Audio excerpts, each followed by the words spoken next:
Quando eu era criança, eu não entendia de jeito nenhum o porquê Jesus teve que morrer na cruz. Eu assistia lá no domingo de Páscoa, né, a crucificação na TV, aquelas coisas, e não entendia, eu não entendia. E aí eu perguntava para os adultos e eles não sabiam me responder. Eu perguntava, caramba, por que Jesus teve que morrer? Aí falavam só assim, para nos livrar dos pecados. Ou, para a gente não receber a ira de Deus. Mas eu não entendia exatamente. Eu falava, mas por quê? Como assim livrar dos pecados? E depois, quando eu cresci, eu finalmente entendi isso. Então é isso que a gente vai entender hoje. Só no Aloperado, eu já quero te pedir aqui para você clicar no like e se inscrever no canal para o nosso conteúdo alcançar mais pessoas e a gente levar a palavra de Deus para esse mundo lá fora. Bom, hoje a gente vai entender o porquê Jesus teve que morrer na cruz. E eu peço que você fique até o final do vídeo, porque no fim do vídeo eu vou te contar uma história que pode mudar o seu olhar aí sobre a vida de Jesus. Tudo começou no Éden, né? Lá no jardim do Éden, a maçã, a serpente, Eva, Adão, tudo começou lá, com o pecado original. Bom, você já deve ter assistido aqueles desenhos e tudo mais que Adão e Eva usam folhas de bananeira ali para tapar sua nudez. E foi isso que aconteceu, de acordo com a Bíblia, né? Eles se viram nus. E aí Deus, mesmo eles tendo pecado, Deus teve misericórdia e os cobriu. Só que para ele cobrir o pecado do homem, ele precisou matar um animal. E aí foi um preço de sangue, né? E a partir daquele momento que o sangue foi derramado e para cobrir o pecado do homem, a nudez do homem, precisou desse preço de sangue, começou uma questão de, para os pecados serem perdoados, né, a expiação pelos pecados, que era dito na época, precisou ali no Antigo Testamento serem feitos sacrifícios de animais. E aí a gente entrando no Antigo Testamento, a gente tem a Arca da Aliança, a gente tem o templo, né? E dentro desse templo tinha a Arca da Aliança, né? Tinha os sacerdotes e tudo mais, e os sacrifícios de animais, no caso ali, cordeiros, né? Eu quero que você grave essa palavra. Cordeiro era o animal ali pela expiação do pecado.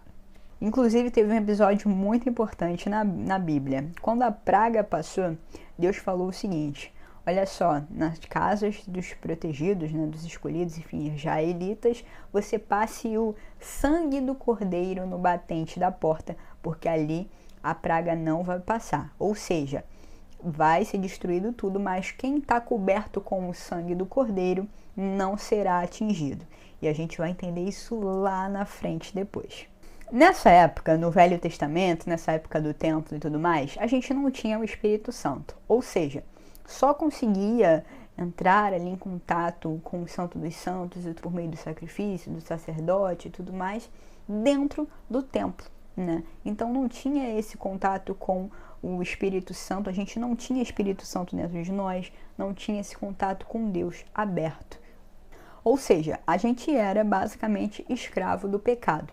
E Deus, olhando isso, ele começou a ver que as pessoas faziam sacrifícios por fazer, como se fosse ali realmente algo de religiosidade. É como você pegar e dar o dízimo todo mês na sua igreja, mas a sua vida não é consertada, você não tenta se livrar dos seus pecados e só faz algo religioso mesmo. É como se você fizesse ali um dogma, né? Fizesse ali um ritual, uma liturgia em cima disso. E foi aí que Deus falou, caramba, as pessoas estão fazendo errado. E aí vem a melhor parte, porque Deus resolveu se fazer homem e vir até a terra, né, enviando o seu único filho para que ele fosse o próprio cordeiro. Ou seja, o homem pecou, o homem foi destituído da glória de Deus, continuou fazendo um monte de besteira, fazia os sacrifícios do jeito errado, vivia errado, e mesmo assim ele teve misericórdia pela sua vida e pela minha, se fazendo de homem, enviando o seu único filho e descendo e vivendo a vida inteira ali dele como homem, né, como um bebê, como uma criança, como um adolescente, como um adulto, e no fim morrendo por nós. Lembra da questão do sangue do batente? Pois é, quem estava coberto estaria livre da ira de Deus naquele dia ali que a praga passasse. E hoje em dia, quem acredita em Jesus vai estar coberto com seu sangue, para quando chegar o grande dia final, a ira de Deus passar e não te atingir.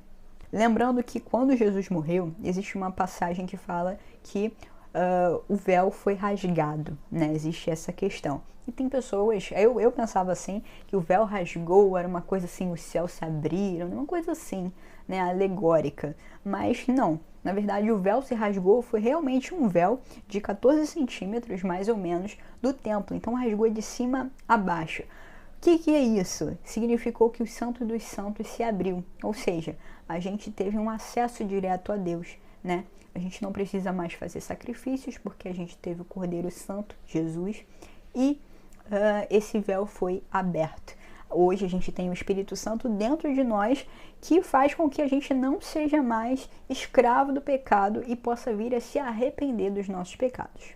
E quando Jesus grita na cruz, Elohim, Elohim, lá sabachthani, ele fala, Deus meu, por que me abandonaste? Naquele momento ali, todo mundo quando vê a crucificação de Cristo fica muito triste, achando que ele está com muita dor, que ele está sofrendo muito.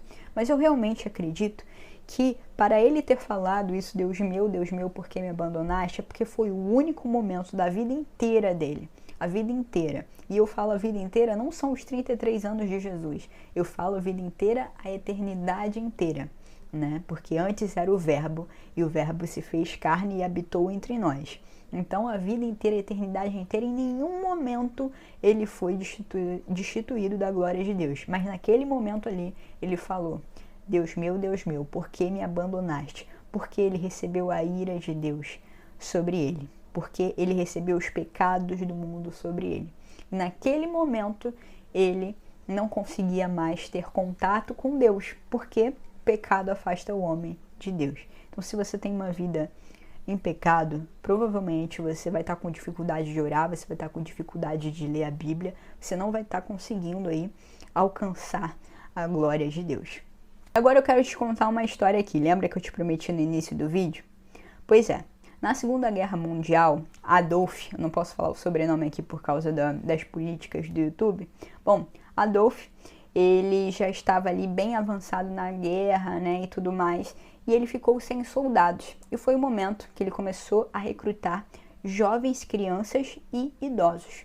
E nesse momento que ele recruta crianças, ele recrutou uma criança especial, vamos dizer assim, especial para uma pessoa, que era o pai dele. O pai dele era um colecionador de obras famosas, um dos maiores colecionadores da Alemanha. Ele tinha obras de Picasso, Michelangelo, Leonardo da Vinci, enfim, era um homem muito rico. E esse homem ele tinha um filho de 14 anos que foi recrutado e ele enviou o filho, mesmo temendo ali pela vida do filho, ele enviou o filho com todo prazer para a guerra, né, da Alemanha. E nessa guerra da Alemanha tinha ali as trincheiras e tudo mais, e eles estavam perdendo muito.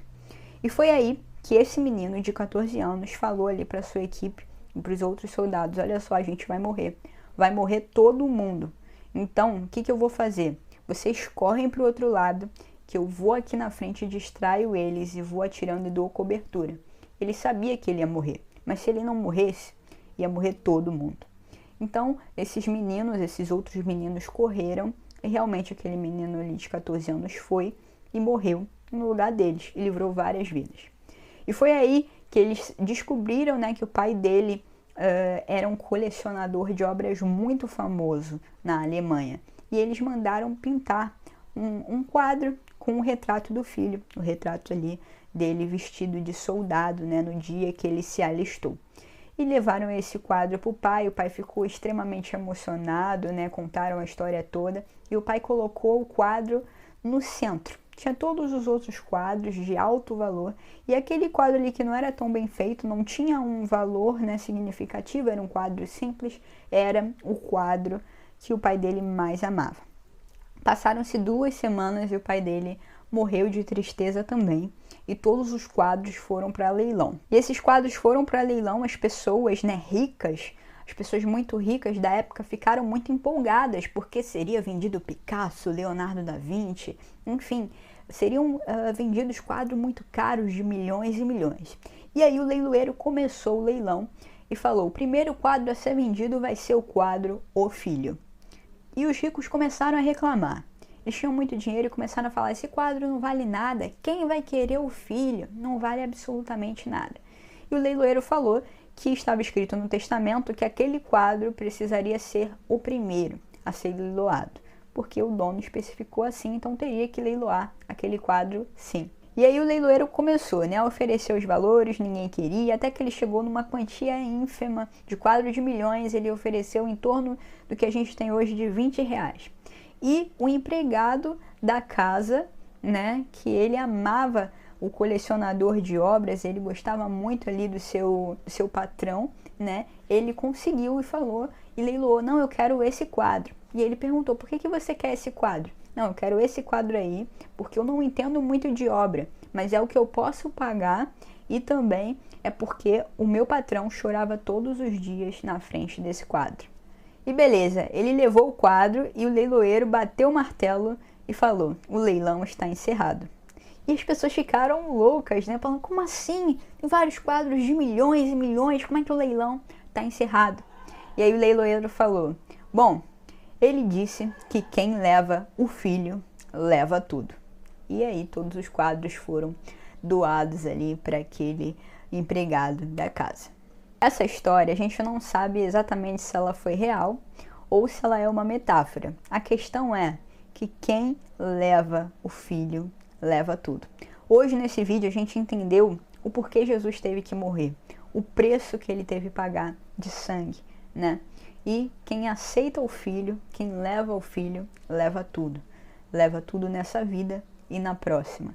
Então, hoje entendemos o preço que foi pago por você para que o seu valor possa existir em Cristo. Bom, espero que você tenha gostado desse vídeo. Não esquece do seu like, sua inscrição. Manda no grupo da sua EBD, no grupo jovem. E eu te vejo no nosso próximo vídeo.